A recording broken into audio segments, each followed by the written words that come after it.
अस्सलाम वालेकुम। मैं हूं न्यू अल हिज्रा हाई स्कूल से आपका एआई फिजिक्स टीचर। आज हम एक बहुत ही मज़े की चीज़ सीखने वाले हैं, यानी हुजम की पैमाइश। चाहे कोई माया हो या कोई ठोस चीज़, ये कितनी जगह घेरती है, ये कैसे मालूम किया जाए? तो चलें, इस बुनियादी लैबोरेटरी स्किल को आज समझते हैं। अच्छा, तो शुरू करते हैं एक सवाल से। जरा सोचिए, आप किसी चाबी, एक छोटे से पत्थर या किसी भी ऐसी चीज का हुजूम कैसे मालूम करेंगे जिसकी शक्ल बिल्कुल एक डब्बे जैसी ना हो? आइए देखते हैं कि फिजिक्स इस मसले को हल करने में हमारी कैसे मदद करती है। ये रहा हमारा आज का रोड मैप। हम सबसे पहले समझेंगे कि वॉल्यूम की पैमाइश क्या होती है, फिर उसके लिए इस्तेमाल होने वाले एक अहम आले यानी मेजरिंग सिलेंडर के बारे में जानेंगे, फिर देखेंगे कि बिल्कुल सही पैमाइश कैसे की जाती है, और हाँ, ठोस चीज़ों का वॉल्यूम मालूम करने के तरीके भी सीखेंगे, और आखिर में कुछ इम्तिहानी सवालात की प्रैक्टिस भी करेंगे। तो सबसे पहला सवाल, आखिर हमें हजम नापने के लिए ख़ास किस्म के आलात की ज़रूरत ही क्यों पड़ती है? चलें, इसको समझते हैं। तो हजम, या जिसे इंग्लिश में वॉल्यूम कहते हैं, इसका मतलब है वो जगह जो कोई चीज़ घेरती है। बहुत ही आसान लफ्ज़ों में, कोई चीज़ कितनी जगह लेती है वही इसका हजम कहलाता है। इसको नापने के लिए हम आम तौर पर क्यूबिक सेंटीमीटर या मिलीलीटर के यूनिट्स इस्तेमाल करते हैं। चलें, अब बात करते हैं इस काम के सबसे बुनियादी और ज़रूरी आले की, जिसे हम पैमाइशी सिलेंडर या मेजरिंग सिलेंडर कहते हैं। तो ये देखिए, ये है पैमाइशी सिलेंडर। ये शीशे या किसी शफाफ प्लास्टिक का बना एक सिलेंडर होता है, जिस पर आप देख सकते हैं पैमाइश के लिए निशान लगे होते हैं। आप इसे बिल्कुल अपने किचन में मौजूद पैमाइशी कप की तरह समझ सकते हैं। बस फ़र्क ये है कि ये साइंसी तजर्बात के लिए बहुत ज़्यादा दुरुस्त होता है। अच्छा, अब आता है सबसे अहम और दिलचस्प हिस्सा। सिर्फ सिलेंडर में माया डाल देना काफ़ी नहीं होता। असल महारत यह है कि आप उसकी सतह को पढ़ते कैसे हैं, और यही दुरुस्त पैमाइश का सबसे बड़ा राज है।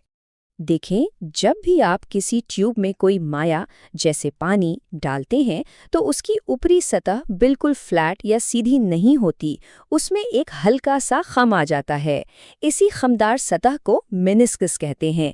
पानी के लिए ये खम नीचे की तरफ होता है, जिसे कॉनकेव कहते हैं, जबकि पारे जैसी भारी चीज़ों में ये खम ऊपर की तरफ उठा हुआ होता है, जिसे कॉन्वेक्स कहते हैं। अब यहाँ एक सुनहरी असूल याद रखें। बिल्कुल ठीक रीडिंग लेने के लिए आपकी आंख हमेशा माया की सतह यानी मेनिस्कस के बिल्कुल सामने एक सीधी लाइन में होनी चाहिए। अगर आपने इस असूल को पक्का कर लिया ना, तो आपकी पैमाइश में कभी गलती नहीं आएगी। ये तस्वीर इस बात को बहुत अच्छे से समझा रही है।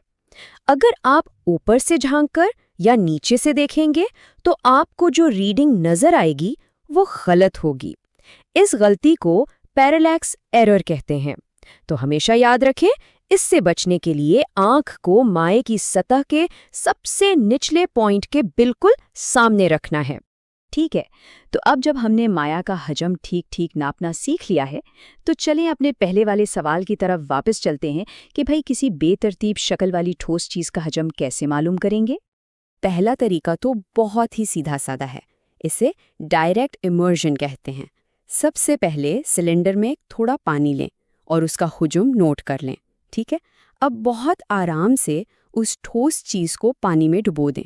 आप देखेंगे कि पानी की सतह ऊपर आ गई है। बस इस नई सतह को नोट कर लें। अब दोनों रीडिंग्स के बीच का जो फ़र्क है ना, वही उस ठोस चीज़ का हुजूम है ना? बिल्कुल आसान। लेकिन यहाँ एक मसला है। क्या होगा अगर वो चीज़ इतनी बड़ी हो कि पैमाइशी सिलेंडर में पूरी ही ना आए? इस मसले का हल है डिस्प्लेसमेंट कैन। इसका तरीका ये है, सबसे पहले कैन को एक सीधी जगह पर रखें और इसे पानी से लबालब भर दें, इतना कि पानी उसकी साइड वाली टोंटी से बाहर बहने लगे। फिर उस टोंटी के नीचे एक बीकर रख दें। अब धागे से बंधी हुई ठोस चीज़ को आहिस्ता आहिस्ता पानी में डालें। वो चीज़ अपनी जगह बनाने के लिए कुछ पानी को बाहर निकालेगी और वो पानी सीधा बीकर में जमा हो जाएगा। आखिर में उस जमा हुए पानी का हुजूम नाप लें, और जनाब यही उस ठोस चीज़ का हुजूम है। यहाँ इस तस्वीर में आप ये पूरा सेटअप काम करता हुआ देख सकते हैं। याद रखें, ये तरीका खास तौर पर तब बहुत काम आता है जब कोई चीज़ हमारे पहले वाले आले यानी पैमाइशी सिलेंडर में फिट ना हो रही हो। चलें, तो आज हमने जो कुछ भी सीखा है, آئیے اس کے سب سے اہم نکات کو جلدی سے دہرا لیتے ہیں۔ یہ آپ کو امتحانات کی تیاری میں بہت مدد دیں گے۔ تو یاد رکھنے والی اہم باتیں یہ ہیں۔ پہلی بات، پیمائشی سلنڈر مائعات اور ایسی ٹھوس چیزوں کا حجم معلوم کرنے کے لیے ہے جو پانی میں حل نہ ہوں۔ دوسری بات، ہمیشہ منسکس کے نچلے حصے کو اپنی آنکھ کی سطح پر رکھ کر ہی ریڈنگ لیں۔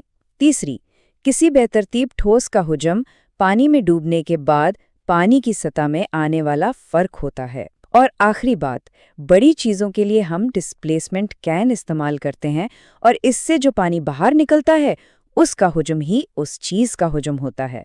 چلیں اب ایک امتحانی سوال دیکھتے ہیں تاکہ پتہ چلے کہ ہمیں کتنا سمجھ آیا۔ سوال ہے، ڈسپلیسمنٹ کس چیز کی پیمائش کے لیے استعمال ہوتا ہے؟ مائع کا ماس، ٹھوس کا ماس، ٹھوس کا حجم یا مائع کا حجم؟ شاباش، بالکل صحیح جواب ہے سی، ایک ٹھوس کا حجم۔ بورڈ کے امتحانات میں اکثر اسی طرح کے سوالات پوچھے جاتے ہیں۔ امید ہے آج کا سبق آپ کے لیے بہت مفید رہا ہوگا۔ اگلے لیکچر میں ہم چیپٹر 1 کو ہی آگے بڑھائیں گے۔ نیو الہجرہ یوٹیوب چینل کو لائک اور شیئر کرنا مت بھولیے گا۔ اللہ حافظ۔